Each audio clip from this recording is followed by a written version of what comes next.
Donc chacun voit la cour de l'école Merlin, qui est actuellement séparée du trottoir de la dite rue par un muret surmonté d'une clôture à barreaux. Malgré la présence et le professionnalisme des encadrants, ils ne peuvent pas se trouver physiquement tout le temps derrière chaque enfant dans la cour.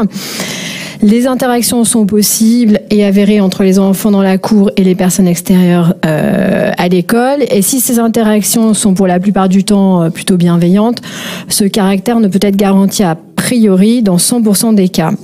Et donc, considérant les impératifs de précaution, de prévention et de protection qui prévalent dès lors qu'il s'agit d'enfants, sur proposition des représentants des parents d'élèves de l'école de la rue Merlin, notre groupe propose que la ville de Paris procède à l'installation d'une paroi translucide en double de la clôture bordant la cour de l'école, à même de briser la vue au travers de la dite clôture, tout en laissant bien évidemment passer une partie de la lumière naturelle. Voilà.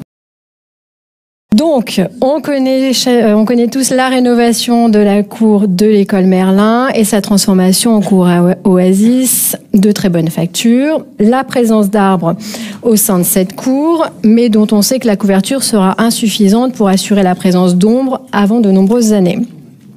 Considérant les fortes chaleurs des mois d'été qui empêchent les enfants de sortir dans la cour du fait d'un ensoleillement trop important, et si on tient compte du plan climat 2024-2030 qui, dans son action 44, de déployer chaque année 40 ombrières sur l'espace public là où l'ombre naturelle manque, nous proposons notre groupe, sur proposition des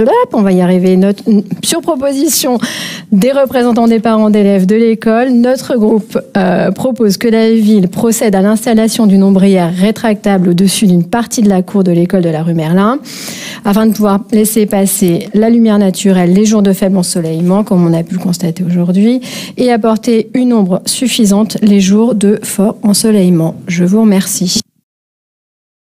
Monsieur le maire, alors puisque l'attaque était personnelle, je vais répondre personnellement. J'avais d'ores et déjà prévenu l'administration que je ne prendrais pas part au vote en tant que parent d'élève, ce qui m'apparaissait comme normal. Néanmoins, c'est pas la première fois qu'on intervient sur une école, l'école du boulevard Richard Lenoir, pour pas la citer. On a intervenu 3 ou 4 fois dessus. J'ai pas d'enfant dans l'école du boulevard Richard Lenoir. Ça nous a pas empêché de faire ce pour quoi on a été élu, c'est-à-dire on nous remonte quelque chose, on essaie d'y apporter une solution. Par ailleurs, oui, effectivement, les parents d'élèves ont fait cette demande.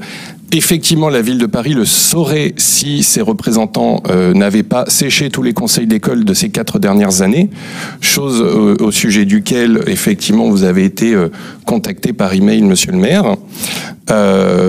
Donc, je considère que les parents d'élèves sont dans leur rôle, ils ont frappé à la porte. J'ai naturellement, et je l'aurais fait moi-même s'ils ne l'avaient pas fait,